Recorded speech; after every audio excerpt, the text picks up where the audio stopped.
the salary as well as the pension of the MPs, MLAs and other political leaders is enhanced. The reason given is really laughable. It is to meet the inflation. Whether the inflation is only to them or to us. Are we not facing the inflation? Why this discrimination? See, the inflation is so high, but the updation of pension is not being done. While it is being done for the other sectors, including the MLAs, MPs, etc., we have no issues. Let the government take any decision for the others. But why leave us? ಆ court ಗೆದ್ದಿರ್ತಕ್ಕಂಥ ಅಂದರೆ supreme court ಆದೇಶವನ್ನು ಸಹ ಬ್ಯಾಂಕ್ಗಳು ಪಾಲಿಸ್ತಾ ಇಲ್ಲ. We are holding All India program at Bangalore in Freedom Park on 29th Saturday at 10 a.m. It is going to be a powerful demonstration wherein maximum around 3,000 bank retirees are going to assemble.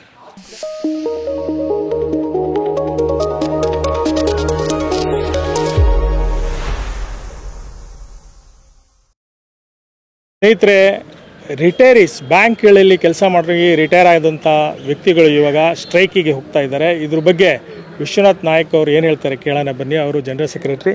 Sir, please tell me why you are doing this strikes. Pramod ಅವರೇ, ನಮಗೆ bank ನಿವೃತ್ತರಿಗೆ ಭಾಳ ಒಂದು ಘೋರ ಅನ್ಯಾಯ ಆಗಿದೆ. ನಮಗೆ 1995ರಲ್ಲಿ pension regulation ಲಘವಾಯಿತು. ಅಂದಿನಿಂದ ಇಂದಿನವರೆಗೆ ನಮ್ಮ ಬೇಸಿಕ್ ಪೆನ್ಷನಲ್ಲಿ ಒಂದೇ ಒಂದು ನಯಾ ಪೈಸೆ ಕೂಡ ಇನ್ಕ್ರೀಸ್ ಆಗಿಲ್ಲ. ಈ ದೇಶದಲ್ಲಿ ಸೆಂಟ್ರಲ್ ಗೌರ್ಮೆಂಟ್ ರಿಟೈರೀಸಿಗೆ ಕಾಲಕ್ಕೆ ಪೆನ್ಷನ್ ರಿವಿಷನ್ ಆಗುತ್ತೆ, ಸ್ಟೇಟ್ ಗೌರ್ಮೆಂಟ್ನವ್ರಿಗಾಗುತ್ತೆ, ರಿಸರ್ವ್ ಬ್ಯಾಂಕ್ನವ್ರಿಗಾಗಿದೆ. ಆದರೆ ಬ್ಯಾಂಕ್ ನಿವೃತ್ತರಿಗೆ ಮಾತ್ರ ಆಗಲಿಲ್ಲ. ಇದರ ವಿರುದ್ಧ ನಾವು ನಾಡ್ದಂದು ಧರಣಿ ಕಾರ್ಯಕ್ರಮನ ಹೊಂದ್ಕೊಂಡಿದ್ದೇವೆ. ಅದು ಈ ಫ್ರೀಡಮ್ ಪಾರ್ಕ್ನಲ್ಲಿ ನಡೀತಾ ಇದೆ. ಅದ್ರ ಬಗ್ಗೆ ಈಗ ನಮಗೆಲ್ಲರಿಗೂ ಅನ್ಯಾಯ ಇದೆ. ಅದರಲ್ಲಿ ಈಗ ಮುಖ್ಯವಾಗಿ ನಮ್ಮ ಖಾಸಗಿ ಬ್ಯಾಂಕಿನವರಿಗೆ ಅವರಿಗೆ ಎಕ್ಸ್ಗ್ರೇಷಿಯಾ ಪೇಮೆಂಟ್ ಒಂದು ಕೊಡೋದಂತೇಳಿ ಲಾಸ್ಟ್ ಬೈಪಾರ್ಟೇಟ್ ಆಗಿದೆ. ಖಾಸಗಿ ಬ್ಯಾಂಕಿನವರು ಅದನ್ನು ಕೊಟ್ಟಿಲ್ಲ. ಅದ್ರ ಬಗ್ಗೆ ನಮ್ಮ ವೆಂಕಟೇಶ್ ಬಾಬು ಅವರು Kotak English also sir. See, these private sector banks are totally denied and deprived of their ex gratia payment. Regarding that, our friend Comrade Venkatesh Babu from Kotak Mahindra Bank Pensioners Welfare Association, he will be speaking. Mr. Venkatesh Babu. Good morning. I am Venkatesh Babu, General Secretary of Kotak Mahindra Bank Pensioners Welfare Association. As rightly said by Comrade Vishwanath Nayak, General Secretary of AIBRF State Committee, the private sector bank retirees have been left out from the agreement with regard to payment of ex gratia payment. When public sector banks have been paid, there is a discrimination for private sector bank retirees. Till date, in our bank, we have not got the payment. There is a very big discrimination happening in the banking industry. Our 29th Dharna program, one of the demand in our 29th Dharna program is pension option to resignees and payment of ex gratia to private sector bank retirees. This is our main demand, along with other demands of UFBU, which is listed there. And the primary demand is updation of pension, the special allowance requirement for pension payment. These are the major demands which we are going on 29th March. I am Devdas Rao. I am the president of AIBRF Karnataka State Committee. This demonstration and program we have fixed for 29th is under the banner of United Forum of Bank Retirees Organization. We have formed United Forum of Bank Retirees Organization, which is consisting of some 7 All India units. This is something unprecedented that has happened. This is for the first time at All India level since September 2024. We have been fighting for our demands, which has already been listed. And everywhere demonstration has taken place extremely well. As far as Karnataka is concerned, I am extremely happy to inform that before this 29th, we already held 2 district level powerful demonstrations and dharanas. One is in the backward district of Vijayapura, and another is in the district of Hubballi Dharwad. In both these centers, there was massive participations of bank retirees, and the way they exhibited their solidarity, it is something which is to be experienced. So following that, we are holding All India program at Bangalore in Freedom Park on 29th Saturday at 10 a.m. It is going to be a powerful demonstration wherein maximum around 3,000 bank retirees are going to assemble. That is the expectation we are having, and good number of women comrades are participating. That is the significant factor of our movement. ನಮಸ್ಕಾರ, ನಾನು ಪ್ರಸಾದ್ ಅಂತ. ನಾನು State Bank of Mysuru pensioners commune, State Bank retirees association ಇವೆರಡೂ ಆರ್ಗನೈಸೇಷನ್ಗಳ general secretary, all India retired bank employees ಅಸೋಸಿಯೇಷನ್ನಿನ ಕಾರ್ಯದರ್ಶಿ. Updation ಬಗ್ಗೆ, ಬೇರೆ ವಿಷಯಗಳ ಬಗ್ಗೆ ಸಾಕಷ್ಟು ಹೇಳಲಾಗಿದೆ. ಇನ್ನೆರಡು ವಿಷಯಗಳ ಬಗ್ಗೆ ಪ್ರಮುಖವಾಗಿ ಹೇಳಬೇಕಾಗಿರ್ತಕ್ಕಂಥ ಸಂದರ್ಭ ಬಂದಿದೆ. ನಮ್ಮ ಭಾರತದ ಸಂವಿಧಾನದ ಪ್ರಕಾರ India is A welfare state. ಭಾರತದ ಪ್ರಜೆಗಳ ಆರೋಗ್ಯವನ್ನು ನೋಡಿಕೊಳ್ಳೋದು ಭಾರತ ಸರ್ಕಾರದ ಕರ್ತವ್ಯ. ಆ ನಿಟ್ಟಿನಲ್ಲಿ ಆಯುಷ್ಮಾನ್ ಭಾರತ್ 70 ವರ್ಷಕ್ಕಿಂತ ಹೆಚ್ಚಿನ ವಯಸ್ಸಾಗಿರೋರಿಗೆ ಕೊಡ್ತಾ ಇದ್ದಾರೆ. ಮತ್ತು ನಮ್ಮ ಪಬ್ಲಿಕ್ ಸೆಕ್ಟರ್ ಬ್ಯಾಂಕ್ಸ್ ಅಥವಾ ಕಮರ್ಷಿಯಲ್ ಬ್ಯಾಂಕ್ಸ್ ಯಾವುದೇ ಆಗಲಿ, ಪ್ರೈವೇಟ್ ಆಗಲಿ ಪಬ್ಲಿಕ್ ಸೆಕ್ಟರ್ ಆಗಲಿ ಯಾವುದೇ ಆಗಲಿ, ಈಗಾಗಲೇ ಜಡ್ಜ್ಮೆಂಟ್ಗಳು ಕೂಡ ಬಂದಿದೆ. ತನ್ನ ಮಾಜಿ ನೌಕರರನ್ನ ನಿವೃತ್ತಿಯ ನಂತರ ಅವರ ಆರೋಗ್ಯವನ್ನು ನೋಡಿಕೊಳ್ಳೋದು ಆ ಸಂಸ್ಥೆಗಳ ಜವಾಬ್ದಾರಿ ಅಂತ. ಈಗೇನಾಗಿದೆ, ನಮ್ಮಲ್ಲಿ 6,000, 7,000, 8,000, 9,000 ತಿಂಗಳ ಪಿಂಚಣಿಯನ್ನು ತೆಗೆದುಕೊಳ್ತಾ ಇದ್ದಾರೆ. ಅವರಿಗೆ ನೀವು 6,000 ಕೇಳಿದ್ರು ಅವರು ಕೊಡೋ ಪರಿಸ್ಥಿತಿಯಲ್ಲಿ ಇಲ್ಲ. ಹೀಗಾಗಿ ಅವರಿಗೆ ಈ ಆರೋಗ್ಯ ವೆಚ್ಚವನ್ನು ಭರಿಸುವಂತಹ ಶಕ್ತಿ ಇಲ್ಲ. ಹೀಗಾಗಿ ಆರೋಗ್ಯ ವಿಮೆಯನ್ನು ಸಂಪೂರ್ಣ ಪ್ರೀಮಿಯಮನ್ನು ಬ್ಯಾಂಕುಗಳೇ ಭರಿಸಬೇಕು ಅನ್ನೋದು ಮೊದಲನೇ ಡಿಮ್ಯಾಂಡ್. ಎರಡನೇದು, ನಾವು ಕೋರ್ಟ್ಗಳಲ್ಲಿ ಗೆದ್ದಿದ್ದೇವೆ. ಆ ಕೋರ್ಟ್ ಗೆದ್ದಿರ್ತಕ್ಕಂಥ ಅಂದರೆ ಸುಪ್ರೀಂ ಕೋರ್ಟ್ ಆದೇಶವನ್ನು ಸಹ ಬ್ಯಾಂಕ್ಗಳು ಪಾಲಿಸ್ತಾ ಇಲ್ಲ. ನಾವು ಕೋರ್ಟಿನ ಆದೇಶವನ್ನು ಪಾಲಿಸಬೇಕಾದರೆ ನಾವು ಕೋರ್ಟ್ಗೆ ಹೋಗಬೇಕು ಕಂಟೆಂಪ್ಟ್ ಹಾಕಿ. ಆದರೆ ನಾವು ಹೋರಾಟ ಕೂಡ ಮಾಡೋ ಪರಿಸ್ಥಿತಿಗೆ ಬಂದಿದ್ದೇವೆ. ಯಾಕೆ ಅಂದರೆ ನಾನು 60 ವರ್ಷಕ್ಕೆ ನಿವೃತ್ತಿಯಾಗಿ ಕೋರ್ಟ್ಗೆ ಹೋದ್ಮೇಲೆ ಜಡ್ಜ್ಮೆಂಟ್ ಬರೋಷ್ಟೊತ್ತಿಗೆ ನನಗೆ 80-82 ಆಗಿರುತ್ತೆ. ಭಾಳಷ್ಟು ಜನ ನಾವು ಇರೋದಿಲ್ಲ. ಮತ್ತು ನಾವು ಕಂಟೆಂಪ್ಟ್ ಹಾಕಿ 5 ವರ್ಷ ಆಯಿತು. 5 ವರ್ಷದ ನಂತರ ಸುಪ್ರೀಂ ಕೋರ್ಟಿಂದ ಆರ್ಡ್ರ್ ಬಂತು. ಆರ್ಡ್ರ್ ಏನಂತ ಬಂದಿದೆ ಅಂದರೆ, ನೀವು ಮತ್ತೊಂದು ಕೋರ್ಟ್ಗೆ ಹೋಗಿ ಇದನ್ನು ಇಂಪ್ಲಿಮೆಂಟ್ ಮಾಡಿ ಅಂತ ಆರ್ಡ್ರ್ ಬಂದಿದೆ. ಈ ಥರ ಮತ್ತೆ ನಾವು ಕೋರ್ಟ್ಗೆ ಹೋಗೋ ಪರಿಸ್ಥಿತಿ ಬಂದಿದೆ. ಈ ಸಮಸ್ಯೆ ಕೂಡ ಬಗೆಹರಿಸಬೇಕು. ಈಗಾಗಲೇ ಏನು ಆದೇಶಗಳಿದೆ ಅದನ್ನು ಎಲ್ಲ ಬ್ಯಾಂಕುಗಳು ಪಾಲನೆ ಮಾಡಬೇಕು. I am Ratna Uttappa, the treasurer of the AIBRF Karnataka. As already told by my comrades, that we are going to have a dharna on 29th of March at Freedom Park. Our main demands are updation of pension, premium to be the health premium to be borne by the banks, GST to be removed, ex gratia for private sector banks. Like my other comrades have said, see, the inflation is so high, but the updation of pension is not being done. While it is being done for the other sectors, including the MLAs, MPs, etc., we have no issues. Let the government take any decision for the others. But why leave us? We were the ones who have toiled hard for the banks to come up, for the banks to grow to this level. So our request is to the government to look into our demands, take us into their confidence, and resolve our issues. I am Venkat Rao, Deputy General Secretary, All India Bank Retirees Federation. ಅದಲ್ಲ, ಇದು ಬೇರೆ. It is very unfortunate that the bank retirees have been pushed to the streets to get their legitimate demands. The pension was introduced for us in the year 1995. Even more than 30 years, ಇವ್ರದ್ದಾದ್ಮೇಲೆ next year no revision has been take place. The bankers, not the governments, they are responding to our demands.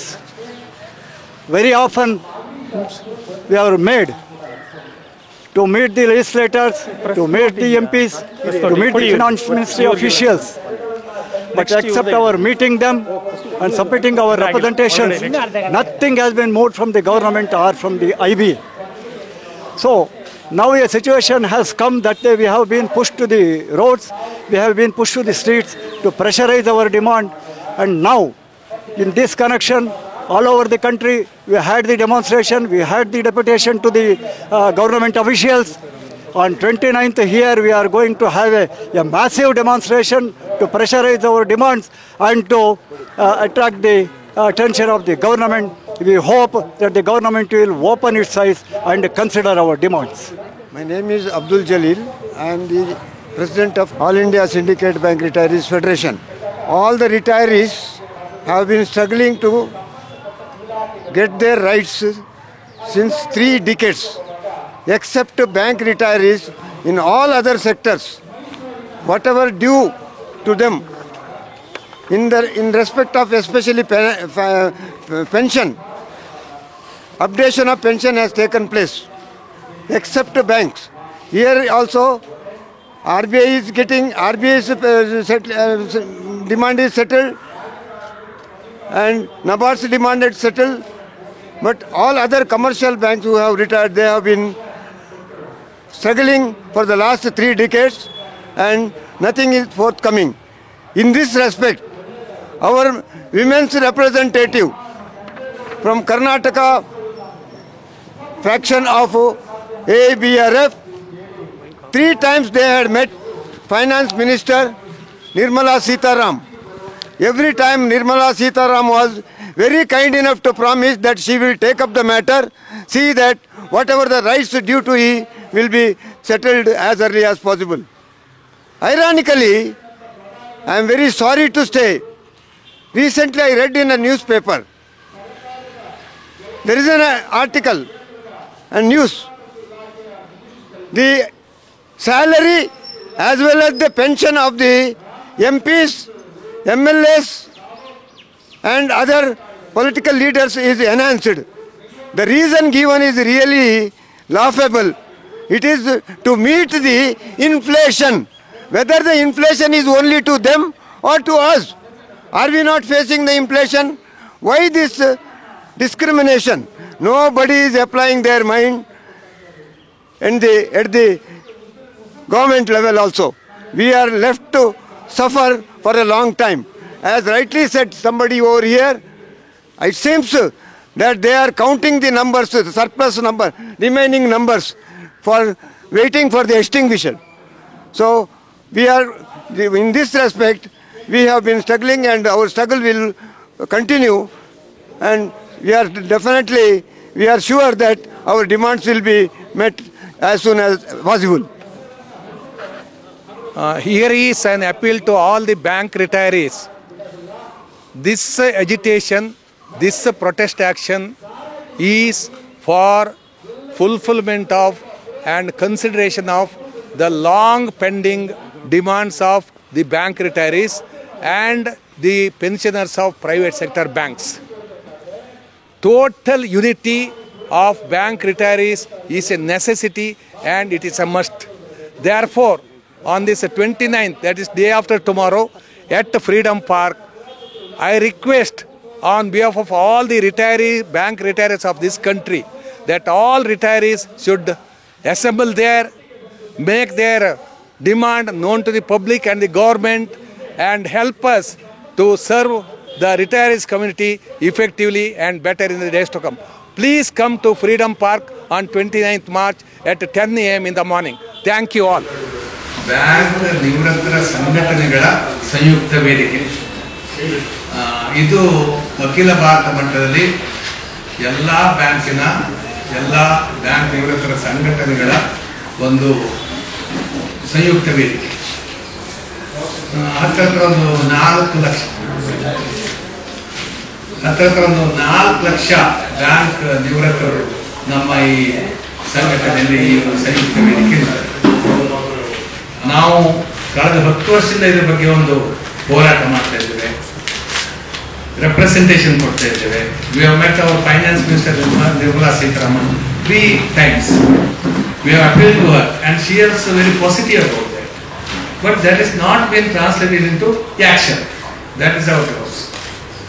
ಇದನ್ನೀಗ ex gratia ಕೊಡ್ತೀವಿ, ಇದು ಪ್ರತಿ April ನಲ್ಲಿ ಇದನ್ನ review ಮಾಡ್ತೀವಿ ಅಂತೇಳಿ ಸೆಟಲ್ಮೆಂಟಿನಲ್ಲಿ ಒಪ್ಕೊಂಡಿದ್ದಾರೆ Indian banks association ಮತ್ತೆ ಬ್ಯಾಂಕಿನ ನೌಕರರ ಮತ್ತು ಅಧಿಕಾರಿಗಳ ಸಂಘಟನೆ. 2024 ಏಪ್ರಿಲ್ ನಲ್ಲಿ ಮಾಡಲಿಲ್ಲ, 25 ಏಪ್ರಿಲ್ ಈಗ ಬರ್ತಾ ಇದೆ, ಇನ್ನು ಮಾಡುವ ಏನು ಲಕ್ಷಣ ಏನು ಕಾಣುತ್ತೆ. ನಮ್ಮ ಪ್ರಶ್ನೆ ಏನಂತಾರೆ, ನಮಗೆ ಪೆನ್ಷನ್ ಅಪ್ಡೇಷನ್ ಮಾಡಿಲ್ಲ, ದ್ವಿಪಕ್ಷೀಯ ಒಪ್ಪಂದದಲ್ಲಿ ಬರಹ ಮೂಲಕ ಒಪ್ಪಿಕೊಂಡ ಒಂದು ಷರತ್ತನ್ನು ಕೂಡ ನಮ್ಮ ಇಂಡಿಯನ್ ಬ್ಯಾಂಕ್ಸ್ ಅಸೋಸಿಯೇಷನ್ ಅವರು ಜಾರಿಗೆ ತರ್ತಾ ಇಲ್ಲ ಅಂತಾರೆ.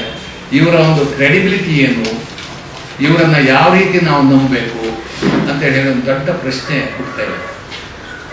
ಅದನ್ನು ಕೊಡ್ಬೇಕಂತೇಳಿ ನಾವು ಕೇಳ್ತಾ ಇದ್ದೀವಿ. ಅದನ್ನು ಪರಿಷ್ಕರಣೆ ಮಾಡಬೇಕು, ರಿವ್ಯೂ ಮಾಡ್ಬೇಕಂತೇಳಿ. ಇನ್ನೊಂದು ದೊಡ್ಡ ಘೋರ ಅನ್ಯಾಯ ಅಂತಾರೆ, ಆ ಎಕ್ಸ್ಗ್ರೇಷಿಯಾ ಪಬ್ಲಿಕ್ ಸೆಕ್ಟರ್ ಬ್ಯಾಂಕ್ನವರಿಗೆ ಕೊಡುವಾಗ ಪ್ರೈವೇಟ್ ಸೆಕ್ಟರ್ ಬ್ಯಾಂಕ್ನವರಿಗೆ ಕೊಡಲಿಲ್ಲ. ಇಲ್ಲಿ ನಮ್ಮ ಕೋಟಕ್ ಬ್ಯಾಂಕಿನ ಜನರಲ್ ಸೆಕ್ರೆಟರಿ ಇದ್ದಾರೆ, ಕರ್ನಾಟಕ ಬ್ಯಾಂಕಿನವರು ಇದ್ದಾರೆ, ಬೇರೆ ಬೇರೆ ಧನಲಕ್ಷ್ಮಿ ಬ್ಯಾಂಕ್ ಇದೆ, ಫೆಡರಲ್ ಬ್ಯಾಂಕ್ ಇದೆ, ಕೆಥಲಿಕ್ ಸಿರಿಯನ್ ಬ್ಯಾಂಕ್ ಇದೆ. ಇವು ಯಾವ ಬ್ಯಾಂಕಿನಲ್ಲಿ ಇದನ್ನ ಅವರು ಕೊಟ್ಟಿಲ್ಲ. ಅದು 1-2 ಬ್ಯಾಂಕಿನಲ್ಲಿ ಪ್ರೈವೇಟ್ ಬ್ಯಾಂಕ್ನಲ್ಲಿ ಕೊಟ್ಟಿದ್ದಾರೆ, ಈ ಬ್ಯಾಂಕ್ನಲ್ಲಿ ಎಲ್ಲಿ ಕೊಟ್ಟಿಲ್ಲ. ಅದನ್ನು ಕೊಡಬೇಕು ಅಂತ ಹೇಳಿ ನಾವು ಕೇಳ್ತಾ ಇದ್ದೇವೆ. ಇನ್ನೊಂದು ಮುಖ್ಯ ವಿಷಯ ಏನಂತಾರೆ ನೋಡಿ, ನಾವು ನಮ್ಮ ಯಂಗರ್ ದೇಶದಲ್ಲಿ, ಯೂತ್ಫುಲ್ ದೇಶದಲ್ಲಿ we are employees of the bank. We have given the best days of our life to the banking industry in the hope that in our old age, in our falling age, ಈ ಬ್ಯಾಂಕಿನವರು ನಮ್ಮ ಆರೋಗ್ಯದ ಬಗ್ಗೆ ಏನಾದ್ರು ಸ್ವಲ್ಪ ಕಾಳಜಿ ವಹಿಸ್ತಾರೆ ಅಂತ ಹೇಳಿ. ಯಾಕಂದ್ರೆ ನಮ್ಗೆ ವಯಸ್ಸು ಆದ ಹಾಗೆ ಮೆಡಿಕಲ್ನ ಟ್ರೀಟ್ಮೆಂಟ್ನ ಅವಶ್ಯಕತೆ ಹೆಚ್ಚಿರುತ್ತೆ. ನಮ್ಮ ಭಾರತ ದೇಶದ ಸಂವಿಧಾನದ ಪ್ರಕಾರ ಇಲ್ಲಿನ ಎಲ್ಲ ಸಮಸ್ತ ಪ್ರಜೆಗಳ ಆಹಾರ ಆಗಲಿ, ವಸತಿ ಆಗಲಿ, ಅವರ ಆರೋಗ್ಯ ವಿಮೆ ಆಗಲಿ, ಶಿಕ್ಷಣ ಆಗಲಿ, ಅದು ನೋಡುವಂಥದ್ದು ಸರ್ಕಾರದ ಒಂದು ಹೊಣೆಗಾರಿಕೆ. ಅದನ್ನೆಲ್ಲ ಇವರು ಮರೆತು ಬಿಟ್ಟು ನಮಗೆ ವೆರಿ ಹೈ ಪ್ರೀಮಿಯಂ ಕೊಟ್ಟು ಅದರಲ್ಲೂ ಕೂಡ ಸರ್ವಿಸ್ ಸಿಗ್ತದೆ. ನಾವು ಏನು ಹೇಳ್ತಾ ಇದ್ದೇವೆ ಅಂತ ಹೇಳಿದ್ರೆ, ನಮಗೆ ಈ ಇಳಿ ವಯಸ್ಸಲ್ಲಿ ಮೆಡಿಕಲ್ ಇನ್ಶೂರೆನ್ಸ್ ಅತಿ ಅಗತ್ಯ. ಇದರ ಖರ್ಚನ್ನ ಬ್ಯಾಂಕ್ ಮ್ಯಾನೇಜ್ಮೆಂಟ್ನವ್ರು ಬಳಸಬೇಕು. ನಮ್ಮ ಬ್ಯಾಂಕ್ನಲ್ಲಿ ಇವತ್ತೆಲ್ಲ ರೈಟ್ ಆಫ್ ಮಾಡುವ ಅಮೌಂಟಿಗೆಲ್ಲ ಕಂಪೇರ್ ಮಾಡಿದ್ರೆ ಇದಕ್ಕೆಲ್ಲ ಬರುವ ಹಣ ಬಹಳ ಬಹಳ ಒಂದು ಸ್ಮಾಲ್ ಇರುತ್ತೆ. ಹಾಗಾಗಿ ಅದನ್ನು ಕೊಡಿ ಅಂತ ಹೇಳ್ತೇವೆ. ಇನ್ನೊಂದು ಅಂತಂದ್ರೆ, ನಮ್ಮ ಪ್ರೀಮಿಯಂ ಮೇಲೆ ಕೂಡ GST ಚಾರ್ಜ್ ಮಾಡ್ತಾ ಇದ್ದಾರೆ 18%. ಅದನ್ನ ತೆಗೀರಿ ಅಂತ ಹೇಳಿ ಹೇಳ್ತಾ ಇದ್ದೀವಿ. ಇನ್ನೊಂದು ಬಹಳ ಸೋಜಿದ ವಿಷಯ ಏನಂತ ಹೇಳಿದ್ರೆ, ಬ್ಯಾಂಕ್ಗಳ ಮಧ್ಯೆ ಒಂದು ತಾರತಮ್ಯ. ಯಾವುದೋ ಒಂದು ಸ್ಟೇಟ್ ಬ್ಯಾಂಕಿನ ಒಂದು ಬೆನಿಫಿಟ್ ಕೊಡ್ತಾರೆ, ಕೆನರಾ ಬ್ಯಾಂಕ್ ಒಂದು ಕೊಡ್ತಾರೆ, ಸಿಂಡಿಕೇಟ್ ಬ್ಯಾಂಕ್ ಒಂದು ಕೊಡ್ತಾರೆ. ಈ ಒಂದು ಡಿಸ್ಕ್ರಿಮಿನೇಷನ್ ಇರಬಾರ್ದು. ಎಲ್ಲಾ ಬ್ಯಾಂಕ್ಗಳು ಒಂದೇ ರೀತಿ equal work equal pay is the rule of the land. ನಮ್ಮ ರೀಜನಲ್ ರೂರಲ್ ಬ್ಯಾಂಕ್ನವರು ಅವ್ರು ನಮ್ಮ ಬ್ಯಾಂಕ್ನವರು ಅವ್ರನ್ನ ಸ್ಪಾನ್ಸರ್ ಮಾಡಿದವರು, ಅವರಿಗೆ ಕಡಿಮೆ ಸಂಬಳ ಕೊಡ್ತಾ ಇದ್ರು, ಅವರಿಗೆ ಪೆನ್ಷನ್ ಎಲ್ಲ ಕೊಡೋದಿತ್ತು. ಅವರೆಲ್ಲ ಕೋರ್ಟಿಗೆ ಹೋಗಿ ನಾವು ಅದೇ ಕೆಲಸ ಮಾಡ್ತೀವಿ, ಅವ್ರಿಗೆ ಕೊಡೋ ಸೌಲಭ್ಯಗಳನ್ನ ಸಂಬಳ ನಮಗೆ ಕೊಡಿ ಅಂತ ಹೇಳಿ ಕೋರ್ಟ್ ಅದನ್ನು ಮನ್ನಿಸಿ ಅವ್ರಿಗೆ ಕೊಟ್ಟಿದ್ದಾರೆ. ಬಟ್ ಇಲ್ಲಿ ಬ್ಯಾಂಕ್ ಟು ಬ್ಯಾಂಕ್ ಡಿಸ್ಕ್ರಿಮಿನೇಷನ್ ಮಾಡ್ತಿದ್ದಾರೆ. ಅದನ್ನು ಮಾಡಬಾರ್ದು ಅಂತೇಳಿ ನಾವು ಹೇಳ್ತಾ ಇದ್ದೀವಿ. ಅದ್ರ ಬಗ್ಗೆ ಹೋರಾಟ ಮಾಡ್ತೀವಿ. ಇನ್ನೊಂದು, ಎಲ್ಲಿಯೇ ಆಗಲಿ ನಾವೊಂದು 5 ಲಕ್ಷ 6 ಲಕ್ಷ 7,80,000 ಬ್ಯಾಂಕ್ ರಿಟೈರೀಸ್ ಇದ್ದೀವಿ. ನಮ್ಮ ಇಶ್ಯೂಸ್ನ ಈ ಇಂಡಿಯನ್ ಬ್ಯಾಂಕ್ಸ್ ಅಸೋಸಿಯೇಷನ್ ಅವರು ನಮ್ಮ ಹತ್ರ ಡಿಸ್ಕಸ್ ಮಾಡ್ತಾ ಇದೆ. ಯಾರೇ ಆಗಲಿ ನಮ್ಮ ಒಂದು ಅಳಲನ್ನ, ನಮ್ಮ ನೋವನ್ನ, ನಮ್ಮ ಬೇಡಿಕೆಯನ್ನ ಅವರನ್ನ ಅಟ್ಲೀಸ್ಟ್ ಮಾತಾಡ್ಬೇಕಲ್ಲ. ನಾವು ಡಿಮಾಂಡ್ ಕನ್ಸಿಡರ್ ಮಾಡೋದು ನಿಮ್ಗೆ ಬಿಟ್ಟಿದ್ದೀವಿ. ಅಟ್ಲೀಸ್ಟ್ ನಮ್ಮ ಹತ್ರ ಕೂತ್ಕೊಂಡು ಮಾತಾಡಿ ಅಂತ ಹೇಳಿ ಹೇಳ್ತಾ ಇದ್ದೇವೆ. ಅದನ್ನು ಕೂಡ ಮಾಡ್ತಾ ಇಲ್ಲ. ಹಾಗಾಗಿ ನಾವು ಏನ್ ಹೇಳ್ತಾ ಇದ್ದೇವೆ ಅಂತ ಹೇಳಿದ್ರೆ, ನಮ್ಮ ಇಶ್ಯೂಸ್ನ ನಮ್ಮ ಹತ್ರವೇ ಬ್ಯಾಂಕ್ ರಿಟೈರೀಸ್ ಅಸೋಸಿಯೇಷನ್ ಅವರ ಹತ್ರ ಡಿಸ್ಕಸ್ ಮಾಡಿ ಅಂತೇಳಿ ಹೇಳ್ತಾ ಇದ್ದೀವಿ. ಇಲ್ಲಿವರೆಗೆ ಅದಕ್ಕೆ ಸಕಾರಾತ್ಮಕವಾದ ಸ್ಪಂದನೆ ಸಿಕ್ಕಿದೆ. ಇನ್ನೊಂದು, ಪೆನ್ಷನ್ ಅಪ್ಡೇಷನ್ ಅಲ್ಲಿ ಒಂದು ವಿಚಿತ್ರ ಏನಂತ ಹೇಳಿದ್ರೆ, ಈ ದೇಶದಲ್ಲಿ ಹಲವಾರು ವರ್ಗದಲ್ಲಿ ಪೆನ್ಷನ್ ಕೊಡ್ತಾ ಇದ್ದಾರೆ. ಪೆನ್ಷನ್ ಇಲ್ಲಿದ್ದವರು ಕೋಟ್ಯಾಂತರ ಜನರಿದ್ದಾರೆ, ಏನೂ ಅವರಿಗೆ ಒಂದು ಸೆಕ್ಯೂರಿಟಿ ಇಲ್ಲ. ಒಂದು ಓಲ್ಡ್ ಏಜ್ನಲ್ಲಿ ಅವರು ರೈತರಿರ್ಬೋದು, ಕೂಲಿ ಕಾರ್ಮಿಕರಿರ್ಬೋದು, ಎಷ್ಟೆಷ್ಟು ಹೊಡೆದವ್ರು ಅವ್ರಿಗೆ ಏನೂ ಇಲ್ಲ. ಅದೊಂದು ಟೋಟಲಿ ನೆಗ್ಲೆಕ್ಟೆಡ್ ಸೆಕ್ಟರ್, ಅವರಿಗೆ ಕೊಡಬೇಕು, ಅದು ಒಂದು ವಿಷಯ. ಇಲ್ಲಿ ಪೆನ್ಷನ್ ಸಂಘಟಿತ ವರ್ಗದಲ್ಲಿ ಗೌರ್ಮೆಂಟು ಅಥವಾ ಈ ಬ್ಯಾಂಕ್ಸ್ ಇಲ್ಲೆಲ್ಲ ಪೆನ್ಷನ್ ಇದೆ. ಯಾವುದೇ ಕ್ಷೇತ್ರದಲ್ಲಿ ಆಟೋಮೆಟಿಕ್ ಪೆನ್ಷನ್ ಅಪ್ಡೇಷನ್ ಅಂತ ಹೇಳಿದೆ. ಆದರೆ MPsಗೆ ಅವರಿಗೆ remuneration to MPs and MLAs ಅಂತ ಹೇಳಿ ಒಂದು ಸ್ಪೆಷಲ್ ಆ್ಯಕ್ಟ್ ಇದೆ. ಅದರ ಪ್ರಕಾರ ಪ್ರತಿ 5 ವರ್ಷ ಆಟೋಮೆಟಿಕ್ ಆಗಿ ಕನ್ಸ್ಯೂಮರ್ ಪ್ರೈಸ್ ಇಂಡೆಕ್ಸ್ ಎಷ್ಟು ಹೆಚ್ಚಾಗಿದೆಯೋ ಅದಕ್ಕೆ ಲಿಂಕ್ ಮಾಡಿ 5 ವರ್ಷಕ್ಕೊಮ್ಮೆ ತನ್ನಿಂತಾನೆ ಅವರಿಗೆ ಗೌರ್ಮೆಂಟ್ ಒಂದು ನೋಟಿಫಿಕೇಶನ್ ಕೊಟ್ಟರೆ ಆಯ್ತು, ಡಿಸ್ಕಸ್ ಮಾಡಲಿಕ್ಕಿಲ್ಲ. ಅದೊಂದು ಬಹಳ ಒಂದು ವಿಚಿತ್ರವಾದ ಒಂದು ನೋಡಿ, ಅವರಿಗೆಲ್ಲ ಮಾಡ್ಕೊಳ್ತಾರೆ. ಅವರಿಗೆ ಫ್ರೀ ಮೆಡಿಕಲ್ ಏಡ್ ಇದೆ, ಗೌರ್ಮೆಂಟ್ ಆಫೀಸರ್ಸ್ಗೆ ಫ್ರೀ ಮೆಡಿಕಲ್ ಚೆಕಪ್ ಇರ್ತದೆ ಇವನ್ ಆಫ್ಟರ್ ರಿಟೈರ್ಮೆಂಟ್. ನಮ್ಮ ಬ್ಯಾಂಕ್ ಚೇರ್ಮನ್ EDCಗೆ ಆ ಫೆಸಿಲಿಟೀಸ್ ಕೊಡ್ತಾರೆ, ಫುಲ್ ಟೈಮ್ ಡೈರೆಕ್ಟರ್ಸಿಗೆ ಕೊಡ್ತಾರೆ. ನಮ್ಗೆ ಯಾವುದೂ ಇಲ್ಲ. ಇದು ನಮ್ಮ ಅಳಲು ಸಂಕ್ಷಿಪ್ತವಾಗಿ. ಇದನ್ನೆಲ್ಲ ಸರಿಪಡಿಸಬೇಕು. ನಮಗೆ ನ್ಯಾಯವಾದ ನಮ್ಮ ಬೇಡಿಕೆ ಈಡೇರಿಸಬೇಕಂತ ಹೇಳಿ ಅವರ ಬೇಡಿಕೆಗಳನ್ನು ಇಟ್ಕೊಂಡು ನಾಳೆ 29ನೇ ತಾರೀಕಿಗೆ ಇಲ್ಲೇ ನಮ್ಮ ಫ್ರೀಡಮ್ ಪಾರ್ಕ್ನಲ್ಲಿ ನಾವೊಂದು ಧರಣಿ ಪ್ರದರ್ಶನ ಇಟ್ಕೊಂಡಿದ್ದೀವಿ. ಇದೀಗ ಬಹುಶಃ 23ನೇ ಕಾರ್ಯಕ್ರಮ ಈ ವರ್ಷ. ಇಡೀ ದೇಶಾದ್ಯಂತ ನಾವು ಇದನ್ನು ಮಾಡಿದ್ದೀವಿ. ಡೆಲ್ಲಿಯಲ್ಲಿ ಮಾಡಿದ್ದೀವಿ, ಬಾಂಬೆಯಲ್ಲಿ ಮಾಡಿದ್ದೀವಿ, ಅಹಮದಾಬಾದಲ್ಲಿ ಮಾಡಿದ್ದೀವಿ, ಜೈಪುರಲ್ಲಿ ಮಾಡಿದ್ದೀವಿ, ಇಂದೋರಲ್ಲಿ ಮಾಡಿದ್ದೀವಿ, ಕಲ್ಕತ್ತಲ್ಲೂ ಮಾಡಿದ್ದೀವಿ, ಟ್ರಿಚೂರ್ನಲ್ಲಿ ಮಾಡಿದ್ದೀವಿ, ಚೆನ್ನೈಯಲ್ಲಿ ಮಾಡಿದ್ದೀವಿ, ಹೈದರಾಬಾದ್, ವಿಜಯವಾಡ ಎಲ್ಲ ಕಡೆ ಮಾಡಿದ್ದೀವಿ. ಕರ್ನಾಟಕದಲ್ಲಿ ಈಗಾಗಲೇ ವಿಜಯಪುರದಂಥ ಒಂದು ಸಣ್ಣ ಜಿಲ್ಲೆಯಲ್ಲಿ ಕೂಡ, ಹಿಂದುಳಿದ ಪ್ರದೇಶ ಕೂಡ ಬಹಳ ಬೃಹತ್ ಒಂದು ಪ್ರತಿಭಟನಾ ಕಾರ್ಯಕ್ರಮ ಮಾಡಿದ್ದೀವಿ. ಅಲ್ಲಿ ಹೋಗಿ DC ಹೋಗಿ ಮನವಿಯನ್ನು ಕೊಟ್ಟಿದ್ದೀವಿ.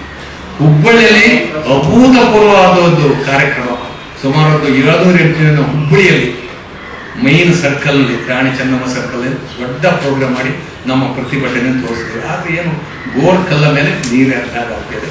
ಈಗ ಇಲ್ಲಿ ಬೆಂಗಳೂರಲ್ಲಿ ನಾಡು ಬಹುಶಃ ನಮ್ಮ ದೇಶದಲ್ಲಿ ಅತಿ ದೊಡ್ಡ ಕಾರ್ಯಕ್ರಮ United forum of bank retires organisations. ಇಲ್ಲಿ ಅತಿ ದೊಡ್ಡದು ಆಗ್ತದೆ. ಯಾಕಂದ್ರೆ ಬ್ಯಾಂಕ್ನ ನಿವೃತ್ತ ರೈತಿದ್ದೀವಿ ನಾವಿದ್ದೀವಿ. ಬಟ್ ನಮ್ಮೊಟ್ಟಿಗೆ AIBRA ಅನ್ನೋರು ಕೂಡ ಇದ್ದಾರೆ. ಅವ್ರಿಗೆ ಇಲ್ಲಿ ಸಾಕಷ್ಟು ಮೆಂಬರ್ಶಿಪ್ ಇದೆ. ನಾವೆಲ್ಲರೂ ಸೇರ್ಕೊಂಡು ಬೇರೆ ಕಾನ್ಸ್ಟಿಟ್ಯೂನ್ಸ್ ಇದ್ದಾರೆ, ಅವರೆಲ್ಲ ಸೇರ್ಕೊಂಡು ಈ ದೇಶದಲ್ಲಿ ಅತಿ ದೊಡ್ಡ ಒಂದು ಪ್ರತಿಭಟನಾ ಕಾರ್ಯಕ್ರಮನ ಹಮ್ಮಿಕೊಂಡಿದ್ದೀವಿ. ಅದಕ್ಕೆ ಎಲ್ಲರೂ ಬರಬೇಕೆನ್ನುವಂಥ ನಮ್ಮ ನಿರೀಕ್ಷೆ. ನಿಮ್ಮ ಪತ್ರಿಕಾ ಮತ್ತೆ ಮಾಧ್ಯಮದವರ ಹತ್ರ ನಮ್ಮ ಕೇಳಿಕೆ ಇರುತ್ತಾರೆ, ಇದು ಬ್ಯಾಂಕ್ ನಿವೃತ್ತರ ಎಲ್ಲರಿಗೂ ಅನ್ವಯ ಆಗುವಂಥ ಒಂದು ಬೇಡಿಕೆ. ಒಂದು ವರ್ಗ, ಒಂದು ಬ್ಯಾಂಕ್, ಒಂದು ಸಂಘಟನೆ ಡಿಮಾಂಡ್ ಅಲ್ಲ, ಎಲ್ಲ ಬ್ಯಾಂಕ್ ನಿವೃತ್ತರಿಗೆ ಇದು ಲಘವಾಗುವಂಥ, ಅವರೆಲ್ಲರಿಗೂ ಅನ್ಯಾಯ ಆಗಿದೆ. ಹಾಗಾಗಿ ಎಲ್ಲ ಬ್ಯಾಂಕ್ ನಿವೃತ್ತರು ಈ ಕಾರ್ಯಕ್ರಮದಲ್ಲಿ ಭಾಗವಹಿಸಬೇಕು. ನಾವೆಲ್ಲರೂ ಒಗ್ಗಟ್ಟಾಗಿ ಯುನೈಟ್ ಆಗಿ ಟೋಟಲ್ ಯೂನಿಟಿಯನ್ನು ತೋರಿಸದೇ ಇದ್ರೆ, ಟೋಟಲ್ ಡಿಟರ್ಮಿನೇಷನ್ ಇಲ್ಲದೆ ಇದ್ರೆ, unless we fight consistently without any looking back and without any division amongst us, there should be total unity of bank retirees in this country. That united struggle will definitely yield as result. ಹಾಗಾಗಿ ನೀವು ಈ message ಅನ್ನು ನಮ್ಮ ಮೆಂಬರ್ಸ್ಗೆ carry ಮಾಡಲಿಕ್ಕೆ ಸಹಾಯ ಮಾಡಿದ್ರೆ, ನಮ್ಮ ನಿವೃತ್ತ ಬಂಧುಗಳು ಎಲ್ಲರೂ ಬಂದು ಪ್ರತಿಭಟನೆಯಲ್ಲಿ ಭಾಗವಹಿಸಿದ್ರೆ ಕಾರ್ಯಕ್ರಮ ಸಂಪೂರ್ಣ ಯಶಸ್ವಿಯಾಗುತ್ತೆ. ನಮ್ಮ ಬೇಡಿಕೆ ಈಡೇರಿಸುವ ದಿಕ್ಕಿನಲ್ಲಿ ಅದೊಂದು ಪ್ರಮುಖ ಹೆಜ್ಜೆ ಆಗುತ್ತೆ ಅಂತ ಹೇಳಿ ನಾನು ಭಾವಿಸ್ಕೊಳ್ತೀನಿ. ನಿಮ್ಮ ನಮಸ್ಕಾರ.